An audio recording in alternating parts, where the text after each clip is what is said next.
Nagtutas sa bagong Jerusalem, balaang syudad sa kahitasan.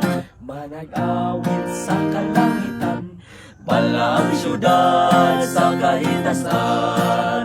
Atong ipatingog ang mga alpas sa pagbuhatan, subay sa dalan nga bulawan. Pasilong sa landong nga mabugnaw, sa mga kaway malunhaw. Diin ang mga gihay sa bulak, dili na malaya. Niya ng yuta